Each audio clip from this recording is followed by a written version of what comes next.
G'day folks, it's the Maple Monkey here again with another video for you. This time it's something a little different. It's actually a gameplay video, so something I've not really tried before, and I don't really think I've got the right equipment for it. But yeah, this game, Deep Space D-6 Armada, it's the last game I did a unboxing for, and I had someone in the comments request a gameplay video because there didn't seem to be any other content out there for this game. While people are waiting for their Kickstarters. So unfortunately this is not going to be the gameplay that you guys deserve, but it's the gameplay that we have at the moment. So, and hopefully someone will come along soon, someone professional, and put together a proper gameplay video for you. But in the meantime, I've got a couple of videos on the way. So this first one will be a sort of just a general sort of setup and explanation of the game as I start setting things up, and then there'll be a couple of playthroughs, and finishing with a final boss confrontation. Just a couple of heads up: the second video, sorry, gets cut off. I sort of run out of storage space on the phone at one point, so there's a bit of a abrupt sort of gap between the first and second gameplay videos, and then there's a similar sort of time skip before the big boss as well. But the first two videos do have quite a good sort of rundown, or quite a good sort of explanation of, or example of how the different sort of aspects of the game hang together. So the exploration and the sort of building up your crew, and fighting enemy fleets, and working on away missions as well. So hopefully you'll get a bit of a sense for how it all goes. But yeah, without any further ado, enjoy this first setup video. Thank you. Okay, welcome to Deep Space D6 Armada. So this is the general sort of setup here. I think normally you'd probably want to sort of space these planets out a little bit more, but just for the purpose of fitting them on camera, I've squeezed them together a little bit. But here you see a setup for solo mode, and it does play up to, I believe, four players. So you could have 4 of these ships teaming up together against the game as well. So in this game, we're in the world of Deep Space D6 Armada. We play plucky rebel crew upon a ship of our choice, and we are basically coming up against missions. We're trying to thwart the plans of an evil galactic federation. I think it's called the Federation, that's slowly, well, not slowly, but sort of steadily building influence and taking over the galaxy. And so we're sort of running around trying to complete missions, trying to sort of undermine them, whilst looking for clues as to how we can bring about their downfall. And that's essentially how we win the game, is that we travel from planet to planet, or planet to moon, looking for rewards through this event deck. So this will be a whole deck of different missions that can appear on different planets, and some of these missions will reward us with, you can see here, credits, so we can steadily build our crew and equipment on our ships.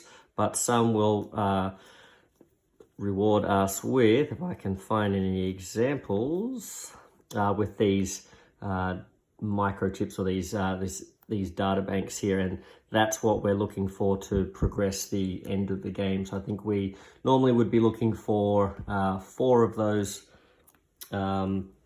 microchips,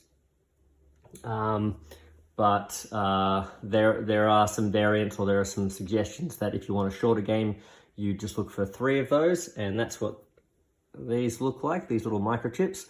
And essentially they all have different symbols on them, and at the end of the game, once you've collected a certain amount, you check a little table or a chart in the rulebook, and that will tell you, depending on which random sort of grouping of these chips you have together, will tell you what what sort of mission you're looking for at the end. So you might be fighting against a giant, big doomsday spaceship, or you might be completing a mission against a giant tower, or a variety of different missions there. So we'll see how that goes today, and whether we even make it there. So I've yet to make it there myself. I've struck out 2 times before this, so we'll see if we make it to the end.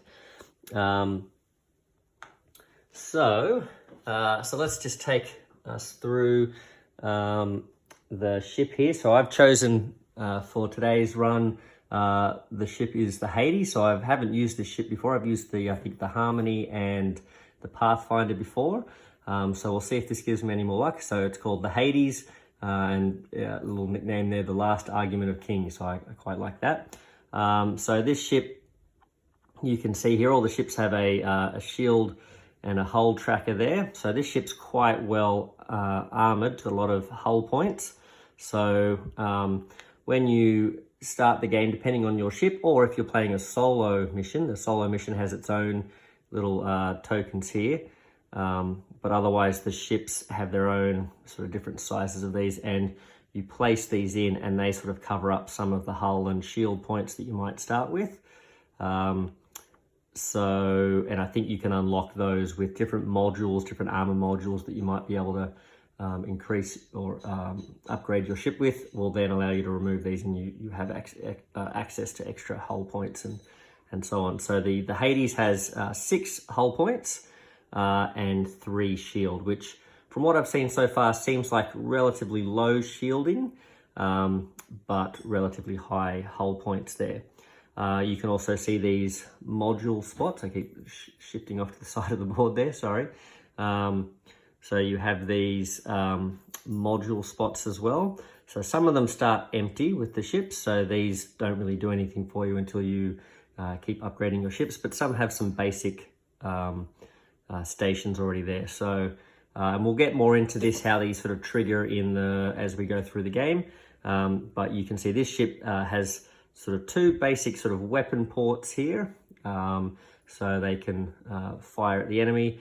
It has a capacity for a shield, so you can recharge your shields. And it also has this special twin-linked system here that twin-links the first and second module spaces, so that the firepower dice that you assign to Station 1 can also count as being in Station 2. So you can assign a bunch of dice here and have the second station trigger off of that as well. So that's quite handy for sort of getting efficient use or efficient firepower out of your dice. So, and that's something that I'm hoping will trigger a lot, because in my previous games I've had a lot of trouble rolling firepower dice. So that hasn't worked too well. So we'll see how we go. But just another couple of things here. So this is a little space for crew, so you can upgrade your crew, get extra crew cards that give you extra dice that you're rolling for your different abilities as well, and we'll go through that as we get to it as well. But that's where you normally place those down, although I'll probably end up placing, if I get a few of them, I might sort of encroach upon this infirmary area. But this is also where you're supposed to put dice or send dice that get injured in the course of the game, you know, fighting against enemy ships or things going wrong in the away missions, and you put them down here, and you essentially can't use them in that combat or that encounter until you either send a medic to sort of rescue or, you know, heal them, I guess, or other effects and things like that. But yeah, so that's generally sort of like a lockout sort of area. Anyway, so that's your general player board. So I'll put that down here, and hopefully that'll give us enough space there at the bottom to have some cards here as we go on. So hopefully I'll get some crew and be able to fill that space up. Okay, so let's have a quick little look here. So I've got the game, like I said, set up for a 1-player game. So it tells me that I need 6 crew dice. So these are the crew dice, and I'll just quickly show you these. So we have the crew dice. I believe they've got 1 of each of the basic sort of crew station sides, plus 2 blank sides on these. So these represent your crew running around the ship doing different things, and depending on what you roll, you can assign them to those spaces on the ship there, or to different away missions, you're usually looking for their symbols to be able to trigger them. So this one here, the green one, is the science symbol. So that's generally used either in away missions or to recharge the shields on most ships. This one here is your firepower symbol. So that's generally used to fire weapon systems on the ships. And then we have, this is the, I think it's engineering symbol. So that's usually used to repair your hull outside of mission. So if you can sort of limp out of a battle without being fully destroyed, this engineering symbol is one of the symbols you're looking for in some of your standard actions from turn to turn to try and repair the ship. So you're looking for this one generally outside of combat in that situation, but they can also be used to repair systems that might get taken out in the middle of a battle, and you might sort of have one of your weapon stations disabled. This symbol can repair that mid-battle as well. And this one here is the medic symbol, I believe. So this one is generally used in battles to sort of, like I said, remove dice that have been locked out in the infirmary due to injuries and things like that. So you can use that, and it's also used for sort of re-rolls during your away missions. So away missions are how you resolve the different sort of events that are happening at the different planets, and you need to resolve those away missions in order to receive the rewards, which can either be credits or, like I said, those microchips or data that you need to find on the Galactic Empire to trigger the end game. So if you're not doing your away missions, you're never going to actually finish the game, essentially, from what I can tell. So yeah, medics are quite important for that because they make it a lot easier to complete your away missions by giving you re-rolls. So we'll get into that a little bit more too. Yeah, but that's your basic crew dice. And you just, generally every game you need at least one of these black, I think they're just called enemy dice or enemy ship dice. They're used to trigger the enemy attacks. So we've got our 6 crew there, but we also, when we're starting with 1 player, it says to start with 2 credits. So these are the credits here. So I would put 2 in my little container there, and I can spend those on crew or equipment for my ship. But what I've found is that that's not a lot to sort of start with. There's not a lot of equipment or crew that cost 2 in my experience. So it can be quite punishing in the early game. So I thought, just to hopefully to make this playthrough a little bit more interesting, just to sort of get us started, I'm going to start with an extra 2. And we might be able to afford something early on to get us going. So that's one. In the rules, it does sort of talk about some of the modifications for solo rules. So these are the modifications here, but it also says there's a range of different ways you can up or lower the difficulty depending on your experience. So you could take some of these these little spots out of the hull and shield spots to make yourself start with a little bit more defense there, I guess. You can I think you could also like we said, look for less of these chips too, sort of thing. So maybe even dilute some of the pool there, or take some, remove some of the events from the deck just to make it a smaller pool that you're searching for these from. Because spoiler alert, one of the other reasons I haven't finished the game is that in my first game I was playing for like 2 or 3 hours and I did not pull. In fact, even in my second game, which I got blown up pretty soon into the game, I still am yet to actually find one of these in any event that I've drawn across 2 games. So I don't know if that's just super bad luck or not, but we'll see how we go. Hopefully I'll draw some of those today. So it also says to add 2 don't panic. So there's sort of like a no bad guy triggering event that normally happens at the beginning of each turn. There's a couple of sort of blank ones in there, so you can put the don't panic things in there. Another way you can lower the difficulty is apparently put more of those in, but I suppose you could take more of them out to make it less or more likely to find microchips, I guess. So you could sort of experiment with that. It says not to use the pale Valkyrie ship, which we're not using, and it says to use the reverse planet tiles for for the planets. I haven't done that just because I like the look of the little arrows pointing to where the ships are, where the different planets are in relation to each other. And it's the sort of, the smooth side of the cardboard tile as well.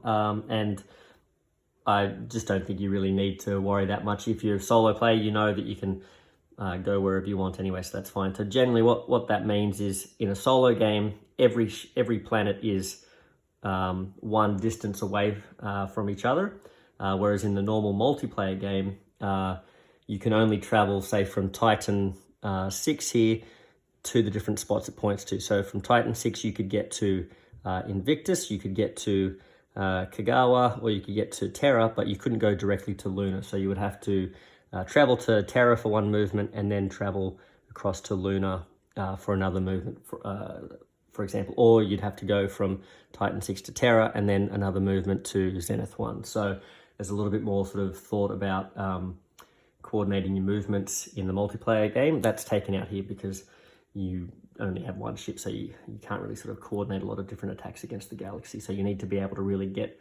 around the place to sort of put out all the fires of all the different events that are going on, I'm guessing. So it also says in the resolution phase to put out one distress beacon each turn, which is one event, and one threat detected card as well.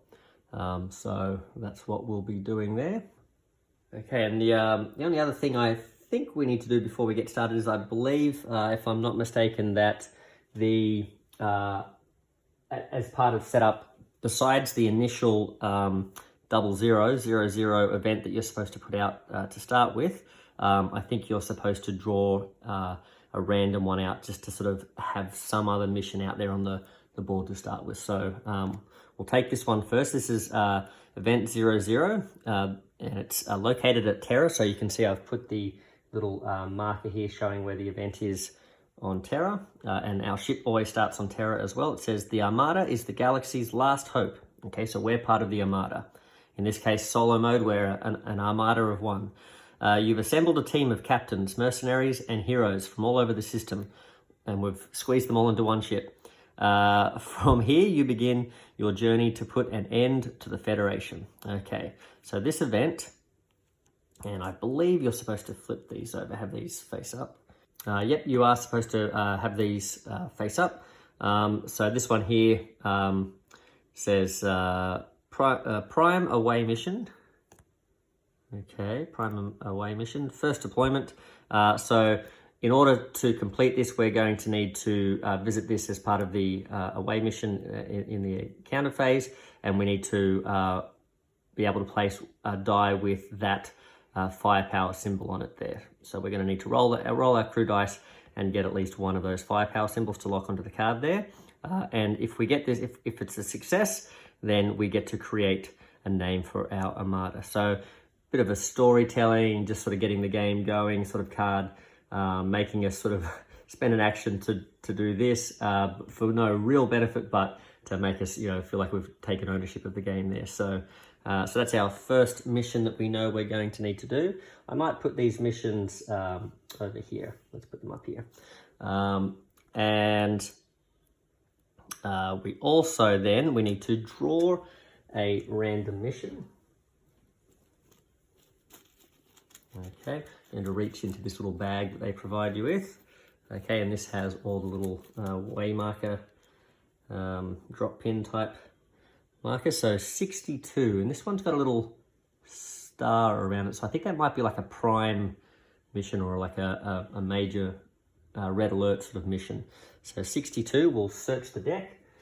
So it sort of tells you not to shuffle this deck, just to make it a bit easier for you to find the cards each time. And so we have, so this is on, is that the right one? 62, yep. Okay, so it is a prime event. So the rule with the prime events is if there are any prime events out around in the galaxy, you must complete these first before completing any other events. So quite handy that this is on the planet that we start on, so we don't have to do too much moving or wasting too much time. So 6-2, sometimes your crew just needs a little break. A happy and well-rested crew is an effective crew. spend some time on Terra relaxing. They've earned it. Okay, so there we go. Well, maybe we'll get some R&R just before we begin.